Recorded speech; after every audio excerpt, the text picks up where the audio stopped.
saya lihat orang yang terzolimin.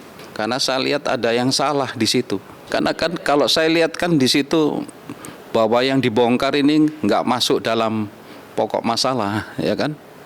Gitu loh. Yang seharusnya tidak di situ, ya kan? Secara hukum juga udah salah, menyalahi aturan. Kita melihat di sini bahwa banyak sekali kejanggalan di dalam putusan pengadilan dan diperkuat oleh pengadilan tinggi bahkan sampai ke Mahkamah Agung. Ada beberapa langkah hukum yang nanti kami ambil terkait putusan ini, di mana di situ ada ditemukan 5 AJB dan 2 sudah sertifikat malah.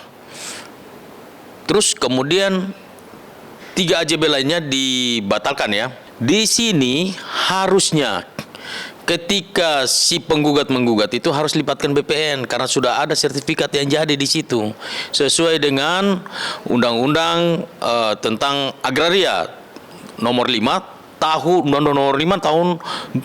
1960 dan diperkuat lagi dengan Undang-Undang nomor 10 tahun 2020 tentang agraria. Waktu mereka pergi eksekusi itu dia mengira-ngira.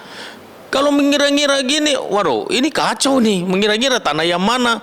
Tidak dilibatkan juga pada saat di waktu eksekusi juga mereka sama sekali tidak melibatkan BPN. Karena kami melihat kejanggalan-kejanggalan di sini, kami akan melakukan upaya hukum lainnya di mana kami akan ke Komisi Yudisial dan ke Dewan Pengawas Hakim.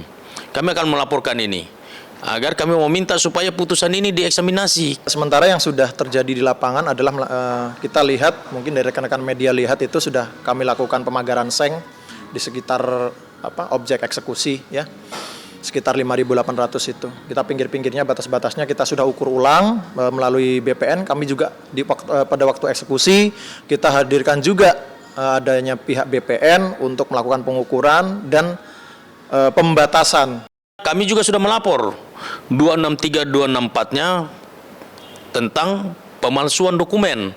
Itu laporan itu ada di Bareskrim. Kami mau minta supaya digelar ulang dan kalau bisa harus ada tersangkanya karena kan sudah jelas terang benderang AJB asli semuanya masih ada di sana semua.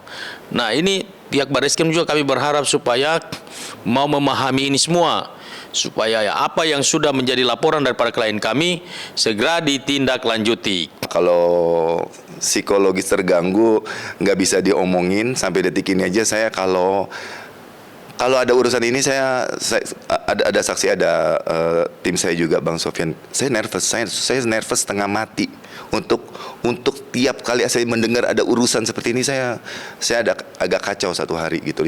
Ibarat kata saya down kayak gitu. Jadi itu dampak yang besar sekali.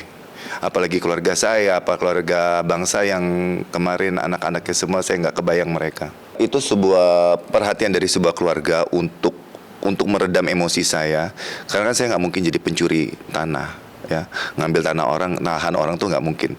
Itu bukan, kalau saya ngikut, saya satu jengkal saya aku itu milik mereka aja, saya salah. Berarti saya pencuri tanah. Berarti saya bertahan. Nah, itu bentuk sebuah perhatian keluarga yang sudah memang keadaan kemarin itu udah berasa kayak di ujung tanduk. Mereka kasih inisiatif pertanyaan segala macam karena saya berkeras juga nggak mau mengalah. Mereka ngambil. Nah, tapi itu menimbulkan suatu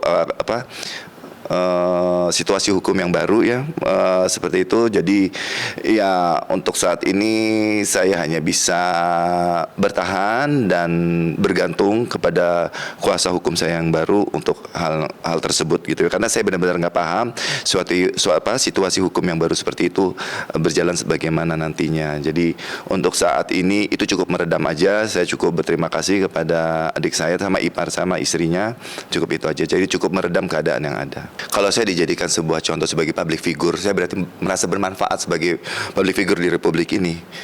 Banyak masyarakat kecil yang juga jadi banyak belajar dengan kasus saya ini. Kenapa akhirnya sampai segini?